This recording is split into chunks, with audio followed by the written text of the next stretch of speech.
OPS TTV Dinakaran சந்திப்பு என்னை பொறுத்தவரை செங்கோட்டையன் பளிச்சு பதில். வாங்க வீடியோவை உருவாக்கலாம். அதாவது அதிமுகவின் மறைவுக்கு பிறகு பல்வேறு அரசியல் காரணங்களாகவே எடப்பாடி பழனிசாமி அதிமுகவின் பொதுச்செயலாளராக பதவி ஏற்றார். அந்த நிலையில்தான் இதனைத் தொடர்ந்து அதிமுகவின் பொதுக்கூட்டம் ஒன்றை நடத்தி ஓ பன்னீர்செல்வம் கட்சியிலிருந்து வெளியேற்றப்பட்டார். குறிப்பாக சொல்ல போனால் அதிமுகவின் மூத்த அமைச்சர்கள் மிகவும் முக்கியமானவர் தான் செங்கோட்டையன். இவர் எம்ஜிஆர் காலத்திலிருந்தே கட்சியில் அடிமட்ட தொண்டதிலிருந்தும் மாவட்ட செயலாளர் பொறுப்பிலும் உள்ளிட்ட பதவிகளெல்லாம் வகித்து வந்தவர். இந்த நிலையில்தான் இப்பொழுது இருக்கும் அதிமுகவின் மூத்த தலைவராக இருந்த மைத்ரேயன் மற்றும் அன்பர் ராஜா ஆகியோரெல்லாம் அதிமுகவிலிருந்து விலகி திமுகவில் தங்களை இணைத்துக் கொண்டார்கள். தற்பொழுது அதிமுகவில் ஒரு சில மூத்த அமைச்சர்கள் மட்டுமே கட்சியில் இருக்கிறார்களாம். அதன்படிதான் தென் மாவட்டங்களில் அதிமுகவின் பொதுச்செயலாளர் எடப்பாடி பழனிசாமியின் ஆதரவாளர்களை திண்டுக்கல் சீனிவாசன், எஸ்பி வேலுமணி ஆகியோரெல்லாம் மிக முக்கியமானதாக இதில் கருதப்படுகிறதா. அந்த வகையில் கொங்கு மண்டலத்தை பொறுத்தவரை அதிமுகவின் பரிச்சயிக்கப்பட்ட முகம்தான் எம்ஜிஆரின் தீவிர விசுவாசியாக இருந்தவர்தான் செங்கோட்டையன்.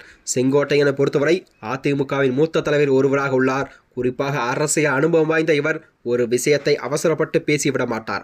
எதையுமே நிதானமாக கையாளக்கூடிய நபர் என்று அரசியல் இருக்கும் அனைவருக்குமே இது தெரிந்த உண்மையாக கூறப்படுகிறதா. அந்த வகையில்தான் முன்னாள் முதலமைச்சர் ஜெயலலிதா இருந்த காலத்திலே செங்கோட்டையன் ஓரங்கட்டப்பட்டார். பின்னர் எடப்பாடி பழனிசாமி தரப்பில் இணைந்து ஆதரவு தெரிவித்தாராம்.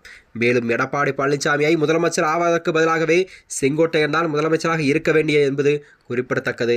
அந்த காலகட்டத்தில் கூட இந்த சூழலில் அதிமுகவின் பொதுச்செயலாளர் எடப்பாடி பழனிசாமியின் செயல்பாடுகளால் கடந்த சில மாதங்களாகவே செங்கோட்டையன் அதிருப்தியில் இருந்து வந்ததாக செய்திகள் வெளிவந்தன. மேலும் சசிகலா, டிடிவி தினகரன் உள்ளிட்டோரெல்லாம் மறைமுக உறவை வைத்திருந்தார். அரசியல் வட்டாரத்தில் பேச்சுக்களும் அடிபட்டு வந்தது. இந்த நிலையில்தான் அண்மையில் அதிமுகவின் முக்கிய பொறுப்பிலிருந்து விலகியவர்களை மீண்டும் கட்சியில் இணைக்க வேண்டும் என்று எடப்பாடி பழனிசாமிக்கு 10 நாட்கள் காலக்கெடு விதித்தார் செங்கோட்டையன் அவர்கள். இதனைத் தொடர்ந்து எடப்பாடி பழனிசாமியோ கட்சி பொறுப்புகளிலிருந்தும் அவரை நீக்கி உத்தரவிட்டாராம். இதனைத் தொடர்ந்து டெல்லி சென்ற செங்கோட்டையன் மத்திய அமைச்சர் அமித்ஷா மற்றும் நிதியமைச்சர் நிர்மலா சீதாராமனை சந்தித்து வந்தார். மறுபுறமோ அதிமுகவிலிருந்து விலகுவர்களை இணைய வேண்டும் என்று செங்கோட்டையன் கூறிய கருத்துக்களை டிடிவி தினகரனும், சசிகலா மற்றும் ஓ பன்னீர்செல்வம் ஆகியோரெல்லாம் அவருக்கு ஆதரவு தெரிவிக்கும்படி எடப்பாடி பழனிசாமிக்கு மிக அதிர்ச்சியும் ஏற்படுத்தியதா.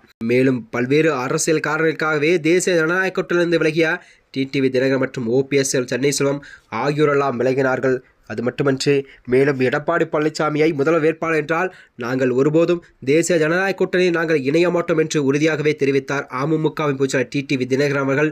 இப்படி சூழ்நிலையில்தான் டிடிவி தினகரன் மற்றும் ஓ பன்னீர்செல்வம் ஆகியோரை சந்தித்து பேசியுள்ளாராம். இந்த சந்திப்பு தான் ஒரு மிக முக்கியமாக வாய்ந்ததாக அரசியல் வட்டாரத்தில் பேசப்படுகிறது.